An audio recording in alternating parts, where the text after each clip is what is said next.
తెలంగాణలో భారీగా ఐఏఎస్ అధికారులు ట్రాన్స్ఫర్ అయ్యారు. మొత్తం 45 మందిని బదిలీ చేస్తూ తెలంగాణ సర్కార్ ఉత్తర్వులు జారీ చేసింది. సాధారణ పరిపాలనా శాఖ ముఖ్య కార్యదర్శిగా రాహుల్ బొజ్జా నియమితులయ్యారు. బీసీ సంక్షేమ శాఖ ముఖ్య కార్యదర్శిగాను ఆయనకు అదనపు బాధ్యతలు అప్పగించారు. పంచాయతీరాజ్ శాఖ ప్రత్యేక ప్రధాన కార్యదర్శిగా సంజయ్ కుమార్, విపత్తు నిర్వహణ, రెవెన్యూ శాఖ ప్రత్యేక ప్రధాన కార్యదర్శిగా దానకిషోర్ను నియమించారు. ఫైనాన్స్ అండ్ ప్లానింగ్ విభాగం కార్యదర్శిగా గౌరవ్ ఉప్పల్, ఎండోమెంట్ కమిషనర్గా ఎం హనుమంతరావు, ప్రజావాణి రాష్ట్ర నోడల్ అధికారిగా డి దివ్యను ప్రభుత్వం నియమించింది.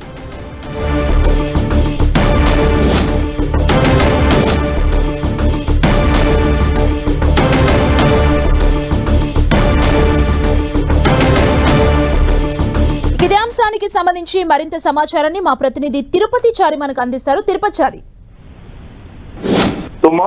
తెలంగాణలో 45 మంది ఐఏఎస్ లను రాష్ట్ర ప్రభుత్వం బదిలీ చేస్తూ కొద్దిసేపటి క్రితమే ఉత్తర్వులు విడుదల చేసింది.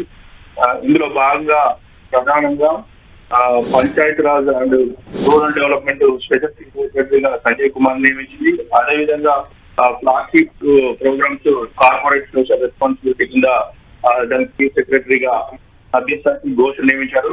అదేవిధంగా దానకిషోర్ కు డిజాస్టర్ మేనేజ్మెంట్ బాధ్యతలను అప్పగించారు. అదేవిధంగా ఎన్ శ్రీధర్ కు మైన్స్ అండ్ బయాలజీ సంబంధించిన అగ్ర బాధ్యతలను అప్పగించారు. ఇక బీసీ వెల్ఫేర్ ప్రిన్సిపల్ సెక్రటరీగా అదనపు బాధ్యతలను కూడా రాహుల్ బొజ్జా నియమించారు. రాహుల్ బొజ్జాకు ప్రత్యేకంగా టీఏడీ సెక్రటరీగా నియమించారు. ఇక ఇరిగేషన్ సెక్రటరీగా ఈ శ్రీధర్ ను, ఫైనాన్స్ సెక్రటరీగా గౌరవ్ ఉప్పల్ ను, అదేవిధంగా ఫైనాన్స్ స్పెషల్ సెక్రటరీగా విత్తా పట్నాయక్ ను నియమించారు. అదేవిధంగా టీఎంఈ సైడ్ ఎండీగా అదనపు బాధ్యతలను కూడా గౌరవంతో అప్పగించారు. సెల్ఫ్ సిఇఓగా ఉన్న ఇండియా దేవరాజన్ కు ప్రజావాణి నోడల్ అధికారిగా ప్రత్యేకంగా అదనపు బాధ్యతలు ఇచ్చారు. అదేవిధంగా ఎండోమెంట్ కమిషనర్ గా హనుమంతరావును, మరొక వైపు భద్రాద్రి కొత్తగూడెం జిల్లా కలెక్టర్ అంకిత్ను, కరీంనగర్ కలెక్టర్ గా చిత్రా మిశ్రని, కార్మిక శాఖ స్పెషల్ కమిషనర్ గా పమేలా సత్పతి, హన్మకొండ జిల్లా కలెక్టర్ గా సంపత్ బాజ్పాయిని, జనగామ కలెక్టర్ గా సందీప్ కుమార్ జాను, యాదాద్రి కలెక్టర్ గా అనురాగ్ జయంతిని, జోగులాంబ జిల్లా కలెక్టర్ గా రిజ్వాన్ ను, నారాయణ కలెక్టర్ గా పూసిక్ జైన్ ను, అదే తెలంగాణలో ఇలా భారీ ఐఏఎస్ అధికారులు బదిలీతో మొత్తంగా ప్రభుత్వంలో ఒక పాలనకు అదేవిధంగా మార్పు కోసం ప్రత్యేకంగా నిర్ణయం తీసుకున్నట్టుగా తెలుస్తుంది.